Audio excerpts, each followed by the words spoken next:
ఓం శ్రీ సాయిరామ్. పవిత్ర జ్ఞానయోగమును పూర్వము నేను సూర్యునికి ఉపదేశించి తిని అది పరంపరగా మనువునకు ఇక్ష్వాకునకు ప్రాప్తించి వారి ద్వారా రాజస్సులు తెలుసుకొనిరి. అంతటితో అది లోకమును నశించెను.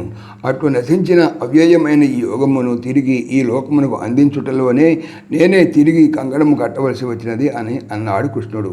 ఇతడు నశించినది అని తెలిపి తదుపరి యోగము అవ్యయమైనది అనుటలో పరస్పర విరుద్ధమైన భావము కలుగ తప్పదు. అందుకు కారణం లేకపోలేదు. అవ్యయమనగా నాశరహితము. నాశరహితమైన ఈ యోగము నశించినదని అనుటలో విరుద్ధమైన అర్థము కాక మరి ఏమగును? ఈ యోగమున నాశరహితమైన 2 ఫలములు ఉండుట చేత దీనికి అవ్యయ యోగమని కూడా పేరు వచ్చినది. ఆ ఫలములు ఏమంటే ఈ యోగమునకు ఆధారమైనది ఆది అయినది వేదము. ఇది అవ్యయమైనది. ఇక 2వ కారణము ఫలము. యోగమునకు ఫలము మోక్షము. బాబా.